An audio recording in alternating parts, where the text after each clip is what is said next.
দেখতে পারেন না, আপনি ভালোভাবে চলতে পারেন না, এইভাবে বলে তুমি খুব বড় অপমান করলে, এখন তুমি জান্নাত যাও তো দেখি, এখন জান্নাত যাও। যুবকেরা করে না নাকি? সামান্য জামার কথা তো বললাম, আরে জুতাতে যদি পা লেগে যায় তবু গালি দেওয়া লাগে, তাই না? জুতাতে যদি পা লেগে যায় তবু গালি দেওয়া লাগে। আপনাদের এদিকের ঘটনা বলতে পারি না, বিহারে চলে যাবেন, ওই বিহারের দিকে দেখবেন একজন আর একজনের পায়ে যদি শুধু পাঁচা পেয়ে তো কি যে ভাষায় গাল বলার নেই। গালি শুরু এখন শুনতে আপনি যদি পারেন তবেই ঠিক, এত নোংরা ভাষায় গালি দেয়। তো এরা আসলে মুসলিম নয়, এরা নামধারী মুসলিম, এরা শুধু গোশত খাওয়া মুসলিম, তাই না? এরা শুধু গোশত খাওয়া মুসলিম। যুবক তুমি শোনো, আল্লাহ বলছেন অসাহিবি বিল জামবে, তোমার পথের সাথীর সাথে তুমি ভালো আচরণ করো। আচ্ছা বলুন তো দেখি, পথের সাথীর সাথে যদি ভালো আচরণ করা লাগে তাহলে বাড়ির পাশের লোকের সাথে ভালো আচরণ করা লাগবে না?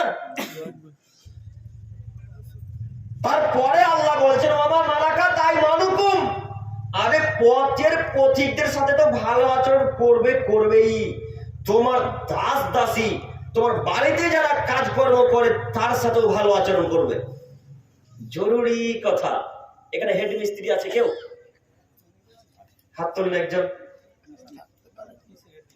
রাজমিস্ত্রি হেড মিস্ত্রি নাই না? আচ্ছা মনে করেন যে কেউ হেড মিস্ত্রি। আল্লাহ বলছেন তোমার আন্ডারে যদি কোনো মানুষ কাজ করে তাহলে তুমি তাদের সাথে কি আচরণ করবে? সদাচরণ, নম্র আচরণ করবে। যদি তোমরা সদাচরণ, নম্র আচরণ করো তাহলে আমি আল্লাহ তোমাকে জান্নাত দেব। তো এই হেড মিস্ত্রির উদাহরণ দিয়েই বলি, একটা লেবারকে কাজ করতে বলেছে যে তুই এই জায়গাটা পরিষ্কার করে দিবি, তো এই জায়গাটা সে লেবারটা পরিষ্কার করতে পারেনি। তো হেড মিস্ত্রি 2-1 ঘন্টা পরে এসে দেখে যখন জায়গাটা পরিষ্কার হয় তখন তাকে কি গালি দেওয়া, লাথি মারা, জুতার বাড়ি মারা, কুন্ডির বাড়ি মারা আর দেখা যায় না। ঘটে কি এইগুলো? ঘটে। আপনাকে কোথাকার উদাহরণ দেবো, কালকে ইটাহারে প্রোগ্রামে গিয়েছিলাম। ইটাহার চেনেন তো? ইটাহার প্রোগ্রামে কালকে ছিলাম। তো ওদের ছেলেরা কেরালায় কাজ করছিল, কোনো কারণবশত তাদের দুইজনের মাঝে ঝগড়া হয়। তো এই ছেলেটাকে খুব মেরেছে, এমন মারধর করেছে হাসপাতালে ভর্তি করে রেখেছে, এমন মারধর করেছে। তো যে লোকটা মেরেছে ওই লোকটা কালকে জালসা শুনতে এসেছিল। তো যেমন জালসা শুনতে এসে যে ছেলেটাকে মেরেছে ওই গ্রামেরই লোক, ওই গ্রামেরই ছেলে যে গ্রামে জালসা শুনতে এসেছে, এরা তখন দেখেছে তখন ওকেও মারধর করেছে, ওরাও খুব মেরেছে। তো জালসা করার পরে এই নিয়ে কালকে ঝামেলা। তো আমি আপনাকে বোঝাতে চাইছি পথের পথিকের সাথে তো ভালো আচরণ করবেন, আপনার আন্ডারে যারা কাজ করবে তাদের সাথেও ভালো আচরণ করবেন, তাহলে আপনি সৎ মানুষ। আপনাকে আমি দেখাচ্ছি রাসূলের একটু আচরণ, আপনাকে দেখাচ্ছি রাসূলের আচরণ। আনাস রাদিয়াল্লাহু তাআলা বলেন, আমি রাসূলুল্লাহ সাল্লাল্লাহু আলাইহি সাল্লামের আন্ডারে 10 বছর কাজ করেছি। কত বছর? 10 বছর। মানে আমি রাসূলের 10 বছর খিদমত করেছি। আল্লাহ রাসূল যা বলেছেন আমি তাই করেছি। আল্লাহ রাসূল যদি ওযু করে পানি চেয়েছে আমি ওযু করে পানি দিয়েছি। আল্লাহ রাসূল আমাকে যেখানে যেতে বলেছে আমি সেখানে গিয়েছি। আল্লাহ নবী যা বলেছেন আমি তাই শুনেছি। এই 10 বছরের মধ্যে আল্লাহ নবী একদিনও আমাকে বলেননি জানাস এটা করোনি কেন, ওটা করেছো কেন, এইভাবে কাজ করা লাগবে, ওইভাবে কাজ করা লাগবে। এইভাবে 10 বছরের মধ্যে একদিনও আল্লাহ নবী এই কথা আনাসকে বলেননি। বলেন তো এটা আচরণ কার? মুহাম্মদ সাল্লাল্লাহু আলাইহি সাল্লাম। এত দামি মানুষ মুহাম্মদ সাল্লাল্লাহু আলাইহি সাল্লাম। আনাস রাদিয়াল্লাহু তাআলা তার আন্ডারে কাজ করত, তার দেখাশোনা করত, তার খেদমত করত, একদিনও তাকে বকেনি, তার জন্য কঠোর ভাষায় কথা বলেননি। জরুরি কথা, যদি কোনো মানুষের ভালো প্রমাণ করতে চান, যদি কোনো মানুষকে ভালো প্রমাণ করতে চান তাহলে তার কর্মচারীকে জিজ্ঞাসা করেন যে অমুক লোকটা কেমন। বুঝতে পারেননি কথা? আপনি যদি মনে করেন যে আব্দুল করিম ভালো না খারাপ, তো আব্দুল করিমের সাথে যে ঘোরাফেরা করে তাকে জিজ্ঞাসা করুন আব্দুল করিমের ব্যবহার কেমন। আব্দুল করিমের সাথে যে ঘোরাফেরা করে সেই বলতে পারবে আব্দুল করিমের ব্যবহার কেমন, তাছাড়া গহমবাদের লোক বলতে পারবে না। তাই গ্রামের মানুষ ভালো না খারাপ গ্রামের মানুষকেই জিজ্ঞাসা করুন, তাহলে বোঝা যাবে লোকটা কেমন। তো আব্দুল্লাহ ইবনে মাসউদ হুবহু এই কথাই বলছেন। আব্দুল্লাহ ইবনে মাসউদ বলছেন আল্লাহর নবী আমি ভালো কাজ করছি না খারাপ কাজ করছি কি করে বুঝবো? আল্লাহ নবী আমি ভালো কাজ করছি কি খারাপ কাজ করছি আমি কি করে বুঝবো, একটু বলেন না। তো আল্লাহ নবী বললেন, যখন তুমি শুনবে গ্রামের মানুষ তোমার নাম করছে, তখন তুমি জানবে যে তুমি ভালো কাজ করছো। আর যখন গ্রামের মানুষ বলবে যে তুমি খারাপ কাজ করছো, তখন তুমি জানবে যে খারাপ কাজ করছো। কথা বুঝতে পেরেছেন? তার মানে বোঝা যাচ্ছে গ্রামের মানুষের কাছে আগে ভালো হওয়া লাগবে, দূর প্রতিবেশীর কাছে আগে ভালো হওয়া লাগবে না। সম্মানিত দিনী ভাই, আপনাকে আমি বোঝাতে চাইছি, পাড়া প্রতিবেশীর সাথে ভালো আচরণ করুন, জান্নাত হবে। আল্লাহ ওয়াদা করেছেন যারা প্রতিবেশীর সাথে ভালো আচরণ করে তাদেরকে আমি জান্নাতে দিব। আর আল্লাহ নবী কসম করে বলেছেন তারা জান্নাতে যাবেই যারা প্রতিবেশীর সাথে ভালো আচরণ করে। তাই দিনী ভাই, মুরব্বী সাহেব, আপনাকে আমি অনুরোধ করে বলি, কথায় কথায় গালি দিবেন না, এমনিতেই হুট মেজাজে গালি দিয়ে বসবেন না। একটু যদি গালি দেন তো জান্নাত যেতে পারবেন না। সেই প্রমাণে একটা বাক্য বলে সামনের দিকে এগিয়ে যাব। মহান আল্লাহ রাসূল বলেন, হারিসা ইবনে ওয়াহাব রাদিয়াল্লাহু তাআলা আনহু বলেন, রাসূলুল্লাহ সাল্লাল্লাহু আলাইহি ওয়াসাল্লাম বলেছেন, লা ইয়াদখুলুল জান্নাতা জাওয়াজুন ওয়ালা জাহাজারিয়ু, যারা কঠোর ও রুক্ষ স্বভাবের মানুষ তারা জান্নাতে যাবে না। যারা কঠোর ও রুক্ষ স্বভাবের মানুষ তারা জান্নাতে যাবে না। মানে যারা এমনিতে গালি দিয়ে বসে, যারা হুট কথাতেই মানুষকে 2-3 থাপ্পড় লাগিয়ে দেয়, তারা জান্নাতে যাবে না। এরা তাহাজ্জুদ দিয়ে জান্নাত কিনতে পারবে না, এরা হজ দিয়ে জান্নাত কিনতে পারবে না, যাকাত দিয়েও জান্নাত কিনতে পারবে না। আব্দুল করিম ভাই, তাহলে জান্নাত কিনবো কিভাবে? এখন যাকে 2-3 থাপ্পড় লাগিয়েছেন তার হাত ধরে এখন ভিক্ষা চাওয়া লাগবে। যাকে 2-3 থাপ্পড় মেরেছেন 2 সপ্তাহ আগে, 5 সপ্তাহ আগে, 5 বছর আগে, তার হাত ধরে ভিক্ষা চাওয়া লাগবে। আব্দুল করিম ভাই, যাকে 2 থাপ্পড় মেরেছিলাম সে মারা গেছে, এখন কিভাবে ভিক্ষা চাইবো? কথা বুঝতে পারেননি? যার টাকা চুরি করেছিলেন সে মারা গেছে, এখন কিভাবে ভিক্ষা চাইবেন? জি, একটু ভালোভাবে কথা শ্রবণ করেন। যাকে 2-3 থাপ্পড় লাগিয়েছেন তার নামে সাদকা করুন, হয়তো বা পাপ ক্ষমা হতে পারে, হয়তো বা ক্ষমা হতে পারে। মানে চাস্ত কথা বোঝেন কি? মানে ক্ষমা হতেও পারে, নাও হতে পারে।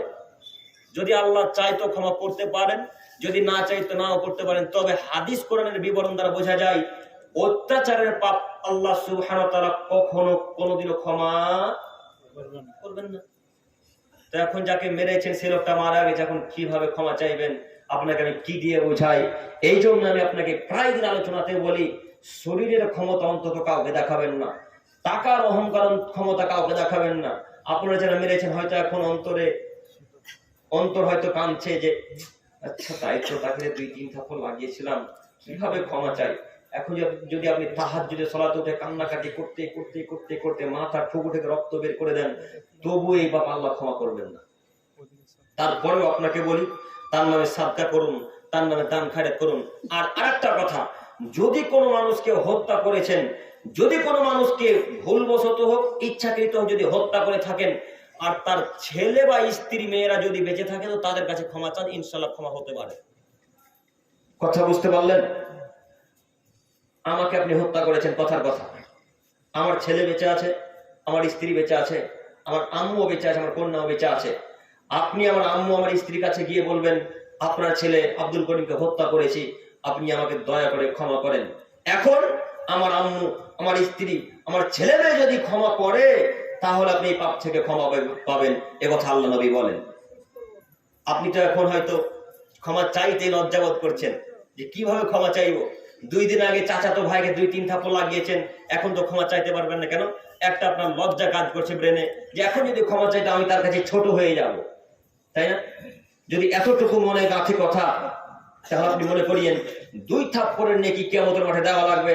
আপনাকে আমি বোঝাতে চাইছি, একটা নেকি আপনার মা দিবে না কিয়ামতের মাঠে, একটা নেকি আপনার আব্বু দিবে না কিয়ামতের মাঠে, একটা নেকি আপনার স্ত্রী, যাকে আপনি পৃথিবীর মধ্যে সব থেকে বেশি ভালোবাসেন তার নাম স্ত্রী, যাকে আপনি পৃথিবীর মধ্যে সব থেকে বেশি ভালোবাসেন তার নাম আপনার স্ত্রী।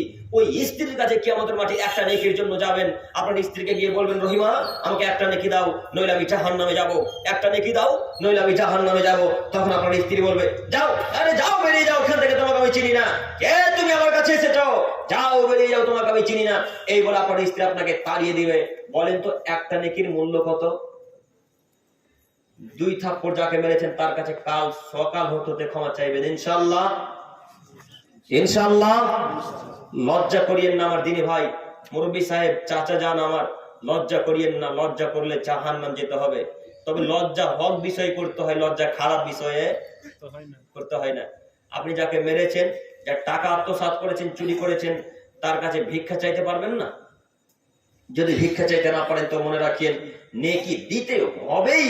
বুখারী মুসলিম, নেকি দেওয়াই লাগবে। সম্মানিত তিনি ভাই, এরপরের আয়াত মহান আল্লাহ তাআলা বলেন, ওয়াইদা হাযারাল কিসমাতা উলুল কুরবা ওয়াল ইয়াতামা ওয়াল মাসাকিন ফারযুকুহুম মিনহু।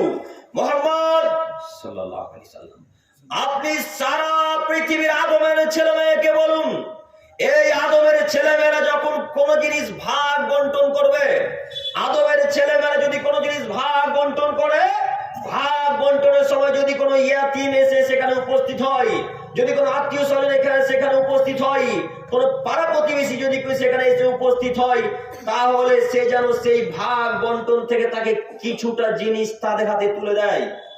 কথা কে বলছেন?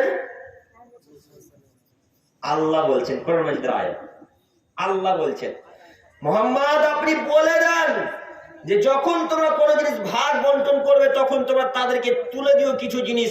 উদাহরণস্বরূপ বলি, আপনারা গ্রামে পুকুরে মাছ চাষ করেন? চাষ করেন, আলহামদুলিল্লাহ। মাছ চাষ করেছেন, মাছ ধরেছেন, অনেক মাছ ধরেছেন। মাছ যখন বন্টন করেছেন, মানে আপনারা চার ভাই পুকুরে মাছ ছেড়েছেন, চার ভাই মাছ ভাগ করছেন। এই ভাগ করার সময় আপনার প্রতিবেশী আপনাদের ভাগ করার জায়গাতে উপস্থিত হয়েছে। এখন কি করবেন? এখন ওই ফকির মিসকিনকে, ওই ইয়াতীমকে, ওই আপনার পাড়া প্রতিবেশীকে কয়েকটা মাছ দেওয়া লাগবে। কয়েকটাও যদি না দিতে পারেন, আধখান কেটে তো দেওয়া লাগবে। পারবেন না দিতে? আল্লাহ বলছেন যদি দাও তাহলে তোমাদেরকে আমি জান্নাত দিবই দিব। আল্লাহ বলছেন। তার পরের অংশে বলছেন, ওয়াকুলুহুম কাওলাম মারুফা, তোমরা তাদের সাথে নরম ভাষাতে, মিষ্টি ভাষাতে সুন্দরভাবে কথা বলো। সম্মানিত তিনি ভাই, আল্লাহ বলছেন যদি মাছ দিতে না পারো, যদি গোশত দিতে না পারো, যদি অন্যান্য ফলমূল যদি দিতে না পারো, মাছ ওই ফলের আমের বাগান, মালদার আম বিখ্যাত না? মালদার আম বিখ্যাত। যেদিকে যাবেন আপনি মালদার আম শুধু বিখ্যাত। এই কলকাতা, দক্ষিণ দিনাজপুর, উত্তর দিনাজপুর, উত্তর 24 পরগনা, দক্ষিণ 24 পরগনা, এদিকে যত দূর যাবেন সুন্দরবন, শুধু আপনাদের মালদার নাম, শুধু আপনাদের মালদার নাম, যে মালদার আম বিখ্যাত, মালদার আম বিখ্যাত। তো অনেক নাম হয় আপনাদের মালদার। তো আম বন্টন করছেন, আম ভাগ করার সময় একটা ফকির আপনার কাছে উপস্থিত হয়েছে।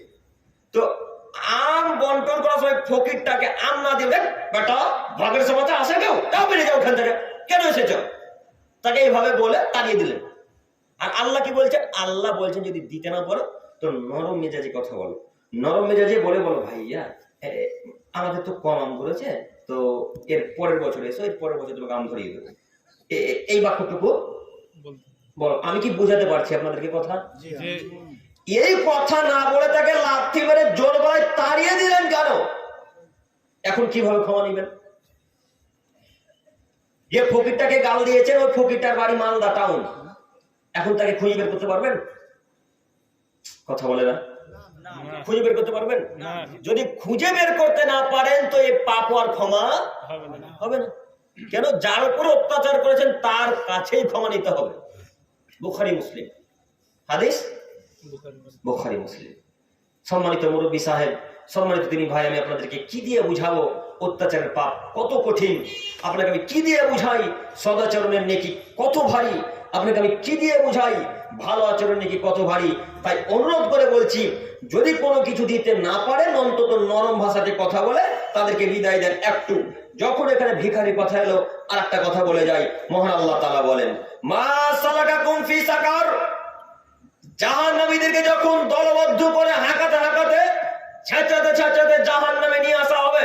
একটু মনে করেন একটা দল জাহান্নামে যাবে, এই দলকে লাঠি চার্জ করতে করতে ফেরেশতারা জাহান্নামের গেটের কাছে নিয়ে আসবেন। এটা হচ্ছে জাহান্নামের গেট। এই সম্মুখে একটা ফেরেশতা দাঁড়িয়ে থাকবেন, জাহান্নামের গেটম্যান। জাহান্নামের গেটম্যানের নাম কি? কে বললো? জাযাকাল্লাহু খাইরান, বারাকাল্লাহু ফিল মিক। আল্লাহ তোমার জ্ঞানে বরকত দান করুন। জাহান্নামের গেটম্যানের নাম কি? মালিক। এই জাহান্নামের গেটম্যান জিজ্ঞাসা করবেন, মা সালাকাকুম ফি সাকার, এই জাহান্নামীরা তোমরা বলো তোমাদেরকে কেন জাহান্নামে নিয়ে আসা হয়েছে এই অবস্থাতে? তোমাদেরকে কেন জাহান্নামে নিয়ে আসা হয়েছে এই অবস্থাতে? তোমাদেরকে কেন জাহান্নামে নিয়ে আসা হয়েছে এই অবস্থাতে? তখন সমস্ত জাহান্নামীরা একত্রিত হয়ে এক বাক্যে উত্তরে বলবেন, ক্বালু লাম নাকু মিনাল মুসাল্লিন। আরে শুনুন শুনুন মালিক সাহেব, আমরা সালাত আদায় করতাম না, এই জন্য আমরা জাহান্নামে এসেছি। আমরা সালাত আদায় করতাম না, এই জন্য আমরা জাহান্নামে এসেছি। মালিক আবার তাদেরকে বলবেন, আর কেন এসেছো? একটাই কারণে কি জাহান্নামে এসেছো? তখন সবাই জাহান্নামীরা বলবে, না আরো কারণ আছে। সেগুলো কারণ কি? তখন জাহান্নামীরা সবাই বলবে, আমরা ফকির মিসকিনকে খাদ্য খেতে দিতাম না, এই কারণে আমরা জাহান্নামে এসেছি। কেন জাহান্নামে এসেছে জাহান্নামীরা? কথা বলেন। ফকির মিসকিনকে খাদ্য খেতে দিত না, তার কারণে। সালাত আদায় করতাম না, তার কারণে। সালাত মানে বুঝলেন কি? নামাজ।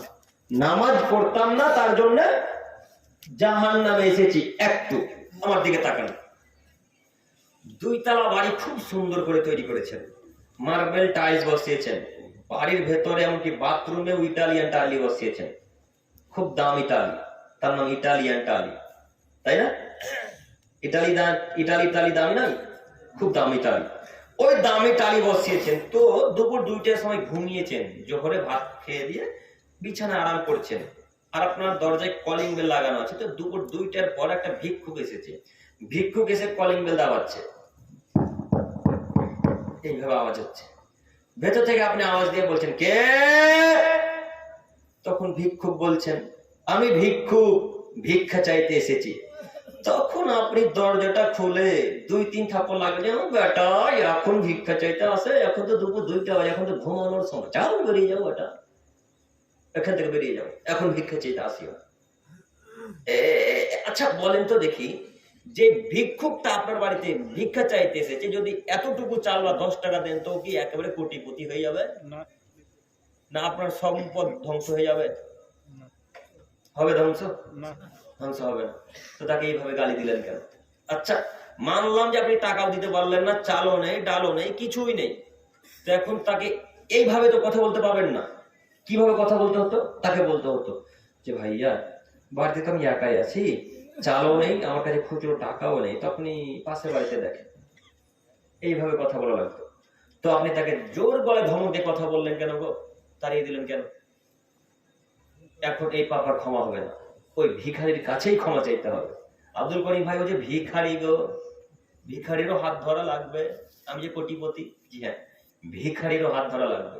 কথা কি বুঝতে পারছেন? ভিখারিরও হাত ধরে ক্ষমা চাইতে হবে। সম্মানিত মুরব্বী সাহেব, আপনাকে আমি কি দিয়ে বুঝাবো ভালো আচরণ কি জিনিস? কি দিয়ে বুঝাবো সদাচরণ কাকে বলে? তাই শতদিন বক্তব্যের মাঝে বলা আছে, বাচ্চা ছেলেদের হাত দিয়ে ভিক্ষা দিতে পাঠান। বাচ্চা ছেলে মেয়েদের হাত দিয়ে ভিক্ষা দিতে পাঠান। কেন? বাচ্চা ছেলে মেয়ের হাত দিয়ে যদি ভিক্ষা দিতে পাঠান, তাহলে এই ছেলে মেয়েগুলো যত বড় হবে, এই ছেলে মেয়েগুলো যত বড় হবে, তারা বুঝবে, তারা জানতে শিখবে যে ফকির মিসকিনকে টাকা পয়সা দিতে হয়, তাই না? এই ছেলে মেয়েগুলো বুঝবে যে ফকির মিসকিনকে টাকা দিতে হয়। আর যদি আপনি ছেলে মেয়েকে এই আচরণ না শেখান, তাহলে এই ছেলেগুলো যখন বড় হবে, তার কাছে যখন ভিক্ষা চাইতে আসবে, ঠিক তখন আপনার ভাষাতে গালি দিয়ে তাকে তাড়িয়ে দেবে। যেটা বাস স্ট্যান্ড স্টেশনে ঘটে। স্টেশনে দেখেছেন ওই পাইখিরানা কি বলে যে তাদেরকে, যারা ভাটাতে থাকে, যাযাবর। আর কি বলে একটা বলে, হ্যাঁ, তো যাই হোক, ওদেরকে দেখবেন চুলগুলো উস্কো খুস্কো হয়ে, একেবারে নোংরা পোশাক পরে, যেমন তেমন একটা কাপড় পরে স্টেশনে ভিক্ষা চাই না? তো আপনি একটা সাদা ড্রেস পরে আছেন, সাদা ড্রেসটাকে টেনে টেনে এইভাবে বলছে, 5 টাকা দেন, 5 টাকা দেন, এইভাবে কাপড় টানে না গো? দেখেছেন কি? আপনাদের মালদাতে হয় এরকম? সব জায়গাতেই হয়, সব জায়গায় আছে। তবে আমাদের জঙ্গিপুরে অনেক বেশি। আপনি যদি কোনোদিন জঙ্গিপুর যান, আপনি যদি বাইকে বসে থাকেন, বাইকে গিয়ে আপনার পা ধরে নিবে, পা ধরে এইভাবে পড়ে যাবে, যতক্ষণ টাকা না দেবেন ততক্ষণ কিন্তু ওরা ছাড়বে না। তো আপনাকে আমি কি দিয়ে বুঝাবো? একদম আমার চোখের সামনে ঘটনা ঘটা। একটা মেয়ে এইভাবে টাকা চাইলো, এসে তাকে একবারে জোর গলা ধাক্কা দিয়ে তাকে ছুঁড়ে ফেলে দিল। ছুঁড়ে ফেলে দিয়ে বেরিয়ে যাও ওখান থেকে, সবসময় শুধু টাকা চাই। আচ্ছা, এটা কোনো আদর্শ হলো? আচ্ছা বলেন তো, ওই ছেলেটা এইভাবে মেয়েটাকে ফেলে দিল কেন? বলতে পারেন? ওই ছেলেটা এই ভিক্ষুক এই মহিলাটাকে ঠেলে ফেলে দিল কেন, মেয়েটাকে কন্যাটাকে? কেউ বলতে পারবেন? তার পিতা মাতা তাকে আদর্শ শিখাননি, তার পিতা মাতা তাকে এই চরিত্র শিখায়নি যে আব্বু আব্দুর রহমান গ্রামগঞ্জে বাজার টাউনে যখন যাবে যদি ভিক্ষুক আসে তো ভিক্ষুক অন্তত 2 টাকা হলেও দিব, এই আচার আচরণ তার বাপ মা শিখায়নি। এই কারণে ছেলেটা জানেন। তাই আপনাকে আমি অনুরোধ করে বলেছি ছেলে মেয়েকে অন্তত ভিক্ষা দিতে ছেলে মেয়েদের বাড়িতে দিতে পাঠান। সম্মানিত মুরব্বী সাহেব, আপনাকে আমি বোঝাতে চাইছি জান্নাত কত বড় মাধ্যম। যাওয়ার একটা মাধ্যম হচ্ছে ভালো আচরণ করা, জান্নাত যাওয়ার একটা বড় মাধ্যম হচ্ছে ভালো আচরণ করা। এরপরের আয়াত মহান আল্লাহ, এরপরের হাদিস আবু হুরায়রা রাদিয়াল্লাহু তাআলা আনহু থেকে বর্ণিত, তিনি বলেন রাসূলুল্লাহ সাল্লাল্লাহু আলাইহি ওয়াসাল্লাম বলেছেন, ওয়াল্লাহি লা ইউমিনু, আল্লাহর কসম ওই মানুষটা মুমিন নয়। ওয়াল্লাহি লা ইউমিনু, আল্লাহর কসম ওই লোকটা মুমিন নয়। ওয়াল্লাহি লা ইউমিনু, আল্লাহর কসম ওই লোকটা মুমিন নয়। আল্লাহ নবী এই বাক্য পরপর 3 বার বললেন। আল্লাহ রাসূল পরপর 3 বার বলছেন আল্লাহর কসম ওই মানুষটা মুমিন নয়, আল্লাহর কসম ওই মানুষটা মুমিন নয়, আল্লাহর কসম ওই লোকটা মুমিন নয়। সাহাবায়ে কেরামগণ বুঝতে পারলেন না। সাহাবায়ে কেরাম বুঝতে না পেরে আল্লাহ নবীকে বলছেন, ক্বালু ওয়া মাযাকা ইয়া রাসূলুল্লাহ সাল্লাল্লাহু আলাইহি সাল্লাম, আল্লাহর নবী কে মুমিন নয়? বারবার কসম করেছেন আর বলছেন এর পূর্বে এত আপনি কসম করে বলেননি যে ওই লোকটা মুমিন নয়, আপনি এতবার কসম করছেন কেন? আল্লাহর কসম ওই লোকটা মুমিন নয়, এত কঠিন ও কঠোর ভাবে বলছেন কেন আল্লাহ নবী? কার ব্যাপারে এত ধমক দিয়ে কথা বলছেন? কার ব্যাপারে এত জোর গলায় কথা বলছেন আল্লাহ নবী যে লোকটা মুমিন নয়? এই প্রশ্ন আল্লাহ রাসূলকে সাহাবায়ে কেরামগণ করলেন। আল্লাহ নবীকে যখন প্রশ্ন করা হলো তখন আল্লাহ নবী উত্তরে বলছেন, আল জারু লা ইয়ামানু জারহু বাওয়াইকা, যার হাতের কারণে যার মুখের কারণে তার পাড়া প্রতিবেশী নিরাপদে থাকে না, এই লোকটা মুমিন নয়। আর মুমিন না হলে জান্নাতে যাওয়া যাবে না। তাতে আপনি তাহাজ্জুদ করুন, 5 ওয়াক্ত সালাত আদায় করুন, দান খয়রাত করুন, 10 বার হজ করুন, 20 বার উমরা হজ করুন, এই হজ এই উমরা এই টাকা এই সালাত এই যাকাত কোনো কাজে আসবে না। আল্লাহ নবী বারবার কসম করছেন, 3 বার কসম করেছেন। আর আল্লাহ নবী তখনই 3 বার একটা কথা বলতেন যখন তাকিদ করে বেশি বলতেন, জোর গলায় বলতেন, বারবার যখন আদেশ করতেন তখনই আল্লাহ নবী বারবার করে বলতেন সেই লোকটা মুমিন নয়, সেই কাজটা করা লাগবে, অমুক কাজ করিও না। এইভাবে দেখবেন যারা এখানে ছাত্র মানুষ আছেন এই ভাইদেরকে জিজ্ঞাসা করেন, যখন আল্লাহ রাসূল কোনো গুরুত্বপূর্ণ কথা আসতেন তখন হয়তো 2 বার অথবা 3 বার বলতেন, তাই না? হাদিস পড়েছেন আপনারা? আল্লাহ রাসূল যখনই কোনো গুরুত্বপূর্ণ কথা আসতো তখন 2 বার অথবা 3 বার বলতেন। এটা রাসূলের সুন্নাত, এটা রাসূলের বলার টেকনিক ছিল। সম্মানিত মুরব্বী সাহেব, বলছিলাম যে ওই লোকটা মুমিন হতে পারবে না যে লোকটার হাতের দ্বারাই মুখের দ্বারাই একটা মানুষ, গ্রামের ভাই, তার চাচাতো ভাই, তার খালাতো ভাই, তার মামাতো ভাই নিরাপদে থাকে না, দুঃখ কষ্টে থাকে, এই লোকটা জান্নাতে যেতে পারবে না। আজকে এখান থেকে ওয়াদা করে উঠবেন, আজকে এখান থেকে তওবা করে উঠবেন, আজকে এখান থেকে ভিক্ষা চেয়ে উঠবেন আল্লাহর কাছে, এবং যাদের সাথে খারাপ আচরণ করেছেন তাদের কাছ থেকে ভিক্ষা চেয়ে বলবেন, ভাইয়া আপনাকে গালি দিয়েছে, আপনি ক্ষমা করেন। যদি জান্নাত পেতে চান এইভাবে কাজ করা লাগবে। আরো জরুরি কথা এই যে তাহাজ্জুদ দিয়ে আপনি মুমিন হতে পারবেন না যতক্ষণ পর্যন্ত পাড়া প্রতিবেশীর কাছে ভালো না হবেন। অথচ আল্লাহ নবী বলছেন সব থেকে দামি সালাত হলো ফরজ সালাত, তারপরে পরে দামি সালাত হলো তাহাজ্জুদের সালাত।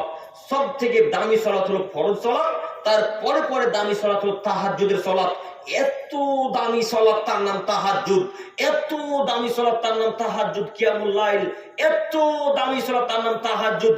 এত দামি সালাতে এই গভীর রাত্রে 2:30-3টার দিকে উঠে কেউ যদি বলে আল্লাহকে, আল্লাহ তুমি বড় দয়াবান, তুমি বড় ক্ষমাবান, তুমি বড় রহমান, আল্লাহ তুমি আমার এই পাপকে ক্ষমা করো, আল্লাহ তুমি আমার পাপকে ক্ষমা করো, আল্লাহ জেনা করেছি তুমি ক্ষমা করো, আল্লাহ শিরক করেছি বুঝতে পারিনি ক্ষমা করো, আল্লাহ আমি মানুষের মাল আত্মসাৎ করেছি তুমি ক্ষমা করো, আল্লাহ বুঝতে পারিনি, আল্লাহ জেনা করেছি ক্ষমা করো। এইভাবে গভীর রাতে তাহাজ্জুদের সালাত আদায় করে যদি কোনো মানুষ বলে, সঙ্গে সঙ্গে আল্লাহ এক পর্যায়ে বলবেন যাও আমি তোমাকে ক্ষমা করে দিলাম। এর নাম তাহাজ্জুদ। এত দামি সালাতে যদি আল্লাহকে উঠে বলে যে আল্লাহ অমুককে গালি দিয়েছি তুমি ক্ষমা করো, এই পাপ আল্লাহ ক্ষমা করবেন না।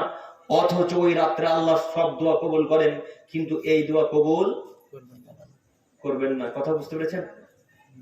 তাহলে কার কাছে ক্ষমা চাওয়া লাগবে আগে? যার সাথে অন্যায় করেছেন তার কাছে। একটু কথা বলেন, আমার সাথে কথা বলতে ভয় লাগছে, কথা বলেন না কেন? বাংলাদেশ যাবেন আপনারা, দেখবেন বাংলাদেশের শ্রোতাদের পরে এত বক্তব্য শুনতে ভালোবাসে। বাংলাদেশ গেছেন কেউ? মালদার অনেক লোক বাংলাদেশে আত্মীয় আছে, তাই না? অনেক আত্মীয় আছে বাংলাদেশে। বাংলাদেশে যখনই যায় তখনই বলে বাংলাদেশের অমুক জায়গাতে আমার আত্মীয় আছে, অমুক জায়গাতে আত্মীয় আছে, রথবাড়িতে আছে, রতুয়াতে আছে, মালদাতে আছে, হরিশ্চন্দ্রপুরে আছে। তবে আপনাদের হরিশ্চন্দ্রপুর আর চাঁচলের মানুষ মনে হয় বেশি মালদাতে আছে, তাই না? বেশিরভাগই ওরা শুধু আমাদেরকে বলে যে আপনার মালদা কোথায় বাড়ি, তো মুর্শিদাবাদ। মালদা গেছেন? হ্যাঁ গেছি। তো ওরা এত বক্তব্য শুনতে আগ্রহী, আপনি এই মাথা থেকে ওই মাথা পর্যন্ত কত মানুষ আছে শেষ দেখতে পাবেন না। এত মানুষ, অনেক মানুষ, তারা খুব ভালোভাবে বক্তব্য শুনে। তো বক্তব্য কথার গতি শেষ হতে না হতে শেষ পর্যায়ে বলবেন ঠিক বলেছেন, এইভাবে চেঁচিয়ে ওঠে না? ঠিক, এইভাবে চেঁচিয়ে ওঠে। তো আমি তাদের মতো আপনাকে চেঁচাতে বলছি না, আমি শুধু একটু বলছি যে আপনি কথা বুঝতে পারছেন তো, শুধু হ্যাঁ কি না বলুন। যদি বুঝতে না পারেন আবার ওই জায়গাতে বলুন। তাই অনুরোধ করে বলছি, সম্মানিত তিনি ভাই, সম্মানিত মুরব্বী সাহেব, জান্নাত যেতে হলে পাড়া প্রতিবেশীর সাথে ভালো আচরণ করা লাগবে। এরপরে আয়াত, এরপরে হাদিস।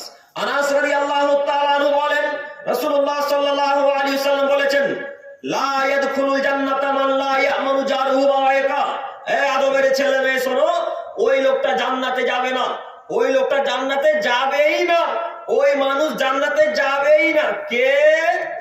যার মুখের দ্বারাতে হাতের দ্বারাতে মানুষ নিরাপদে থাকে না, ও জান্নাতে যাবে না। এখন কি দিয়ে জান্নাত কিনবেন তাহলে? তাহাজ্জুদ দিয়ে?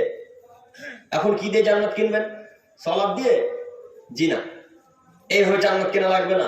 কত হাদিস বলবো আপনাকে, একের পর এক হাদিস, আপনি হয়তো মনে রাখতে পারবেন না, তারপরে বলি, দেখুন একটু আপনাকে দেখাচ্ছি। আবু হুরায়রা রাদিয়াল্লাহু তাআলা আনহু বলেন, রাসূলুল্লাহ সাল্লাল্লাহু আলাইহি সাল্লাম বলেছেন, মান কানা ইউমিনু বিল্লাহি ওয়াল ইয়াউমিল আখির ফালা ইউজি জারাহু। আদমের ছেলে মেয়ে, তোমাদের মধ্যে যারা আল্লাহকে বিশ্বাস করে, তোমাদের মধ্যে যারা পরকাল অর্থাৎ আখিরাতকে, কিয়ামতের মাঠকে বিশ্বাস করে, তাদেরকে উদ্দেশ্য করে বলছি, তোমরা যারা আল্লাহকে মানো, তোমরা যারা পরকালকে বিশ্বাস করো, তোমরা পাড়া প্রতিবেশীর সাথে খারাপ আচরণ করো না। যদি আল্লাহকে মানো, যদি পরকালকে বিশ্বাস করো, তাহলে তোমরা পাড়া প্রতিবেশীর সাথে ভালো আচরণ করো, খারাপ আচরণ করো না। যদি খারাপ আচরণ করো তো জাহান্নামে যাওয়া লাগবে। এক। দুই, ওমান কানা ইউমিনু বিল্লাহি ওয়াল ইয়াউমিল আখির ফালিকুরিম জাইফাহু। মুহাম্মদ সাল্লাল্লাহু আলাইহি সাল্লাম আদমের ছেলে মেয়েকে বলেন, তোমরা যারা আল্লাহকে মানো, তোমরা যারা পরকালকে বিশ্বাস করো, তোমাদেরকে বলছি শোনো, যদি তোমার বাড়িতে কোনো মেহমান আসে, তাহলে তুমি মেহমানের আতিথেয়তা করো, মেহমান নামাজি ভালোভাবে করো, তাদের সাথে ভালো আচরণ করো, তাদেরকে খাদ্য ভালো খেতে দাও। এই কথা মুহাম্মদ সাল্লাল্লাহু আলাইহি সাল্লাম বলছেন, হাদিস বুখারী মুসলিম। তিন, ওমান কানা ইউমিনু বিল্লাহি ওয়াল ইয়াউমিল আখির ফালিয়াকুল খায়রান আও লিয়াসমুত। তোমরা যারা আল্লাহকে মানো, তোমরা যারা পরকালকে বিশ্বাস করো, হয়তো তোমরা ভালো কথা বলো, আর নয় চুপ থাকো। যদি মুখ দিয়ে ভালো কথা বের হয় তো ভালো কথা বলো, নয়তো চুপ থাকো, জান্নাত হবে। ভালো কথা যদি বলতে পারেন তাহলে বলতে হবে, মুখ খুলতে হবে। আর ভালো কথা যদি বলতে না পারেন তাহলে মুখকে বন্ধ করে রাখতে হবে। কেন? উকবা ইবনে আমির জোহানী রাদিয়াল্লাহু তাআলা আনহু আল্লাহ রাসূলের কাছে আসলেন। আল্লাহ রাসূলের কাছে এসে আল্লাহ রাসূলকে বলছেন, মান নাজাত ইয়া রাসূলুল্লাহ। আল্লাহ নবী, কি কাজ করলে নাজাত পাবো? আল্লাহ নবী, কি কাজ করলে কিয়ামতের মাঠে বাঁচবো? আল্লাহ নবী, কি কাজ করলে কবর আযাব থেকে বাঁচবো? আল্লাহ নবী, কি কাজ করলে কিয়ামতের ভয়াবহতা থেকে বাঁচবো? তখন আল্লাহ রাসূল বললেন, মুখ বন্ধ রাখো, নাজাত হবে। বাড়িতেই থাকো, নাজাত হবে। পাপের জন্য কাঁদো, নাজাত হবে। কয়টি কথা? তিনটি কথা। মনে থাকবে না মনে হয়? এক, মুখ বন্ধ করা লাগবে। দুই, বাড়িতেই থাকতে হবে। তিন, পাপের জন্য কাঁদতে হবে। এই তিনটি কাজ যে করবে সে নাজাত পাবে, কথা আল্লাহ নবী বলেন।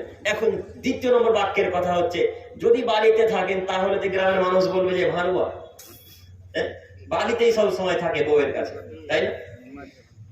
সারা পৃথিবীর মানুষ যদি আপনার বিপক্ষে চলে যায়, সারা পৃথিবীর মানুষ যদি আপনার বিপক্ষে চলে যায়, তবু জরুরি প্রয়োজন সেটা বাড়ি থেকে বেরোবেন না। বাড়ি থেকে যদি না বেরোন তাহলে পাপ কম হবে। কি কম হবে? পাপ কম হবে। বাড়ি থেকে বের হলে পাপ বেশি হবে, কথা আল্লাহ নবী বলছেন, আমি বলিনি। তাই আমি আপনাকে অনুরোধ করে বলছি, বাড়িতেই থাকেন, পাপ কম হবে ইনশাআল্লাহ, পাপ থেকে বাঁচবেন। সম্মানিত তিনি ভাই, বলছিলাম ভালো কথা যদি বলতে পারেন তাহলে মুখ খোলেন, আর ভালো কথা যদি বলতে না পারেন তাহলে মুখ